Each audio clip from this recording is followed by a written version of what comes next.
Shalom Aleichem, everybody. Hope all is going well. I had a beautiful experience last week, a few hours before Shabbos. I wanted to share with you all. And it's a simple story, but it caught me by surprise. And it's definitely worth sharing with you all. Because I hope, even if people get only just a little drop, a fraction of what I got out of this experience, it'll be well beyond worth it, to say the least.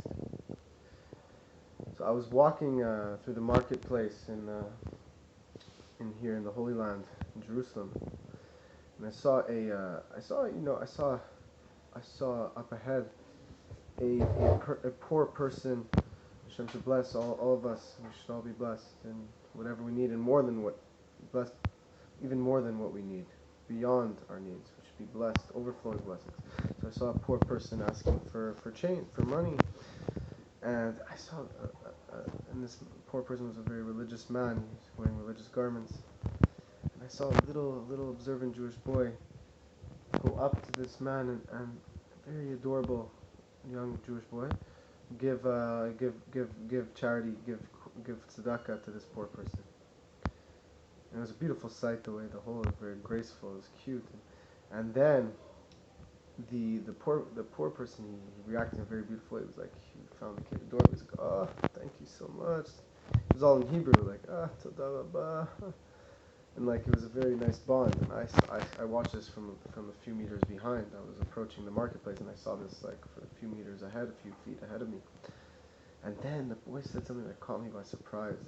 The boy says to the man, and you felt a bond, this is when we speak about how the spirituality is above the physical, but it also permeates the physical. So you felt this energy in the air when this kid gave the charity to the poor person, such a young kid with such purity. It was a beautiful sight. And then, so after the poor person says, toda rabah, thank you so much, the Jewish boy says, it's such a pure voice, he says, Hashem yavarech otcha. He says, God bless you to the poor person. And in Hebrew, and what's interesting about this is that you felt the energy, and I could tell that the kid felt the energy too. He felt a bond. He felt a love for this poor person, a love for our fellow people, a love for our fellow. And his soul was illuminating. And the boy, he felt it, and he just said, God bless you to the poor person, in such a beautiful way, in such a loving way. He said, God bless you to the poor person. And I know this seems like a simple story, but when I witnessed this, I felt I just got shaken, I just woke up from a dream. I almost, if I didn't hold myself back, I would have started crying right there in the marketplace. I almost started crying right there in the marketplace. I haven't felt like that. I can't even remember the last time I felt that. Maybe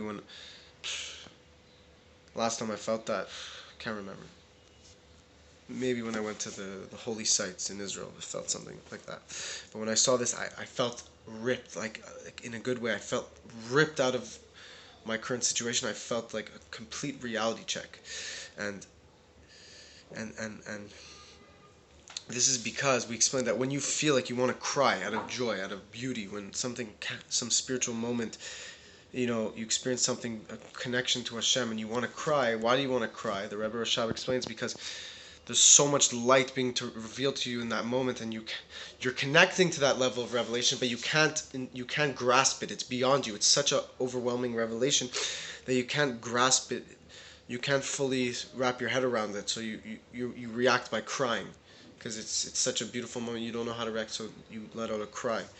So that's what I felt in that moment, and it really, what it taught me, which I think we all should learn, is I was going, Baruch Hashem, we all serve Hashem, we all get in our daily routines. But when I saw this kid bless, a young kid, and words, again, me telling you the words of what happened in this story does not do justice at all to how the story looked from first hand. The beauty of this kid blessing the poor person, the poor person's reaction, the energy that was there, it ripped me out of my current moment. I felt like I was going to cry on the spot. And it reminded me, what did it remind me? Reminded me that we're alive.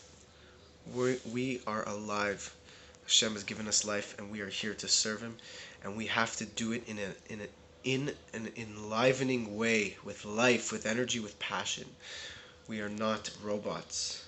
We are not meant to be robots. Hashem didn't create this whole world and all the different levels of reality and give us the holy Torah for us to be robots. He did it for us to be holy human beings.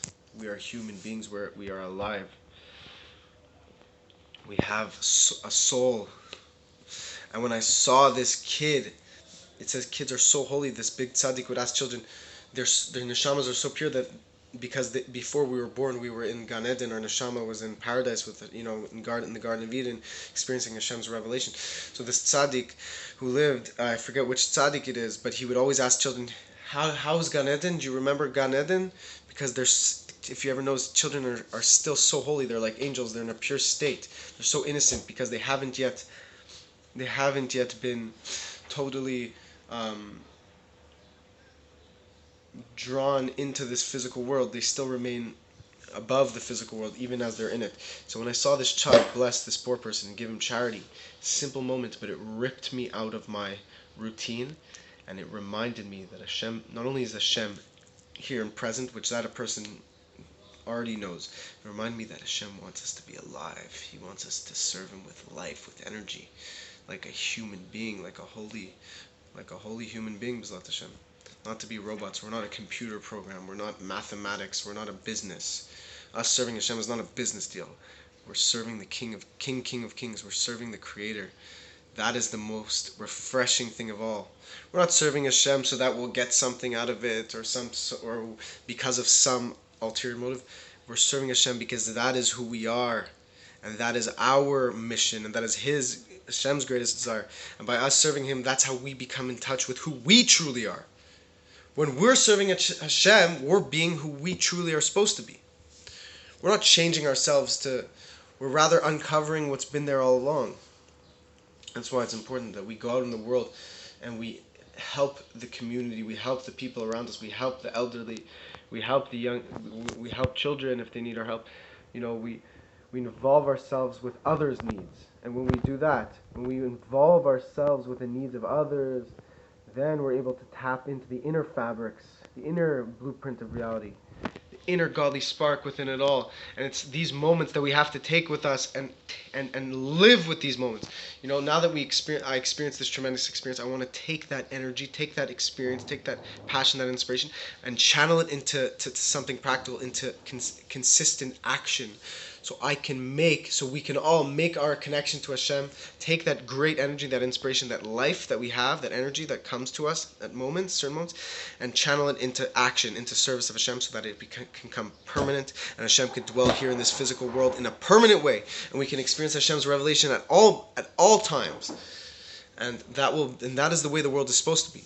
We're not changing the world, rather we're uncovering what the world is really supposed to be all along. May Hashem bless you.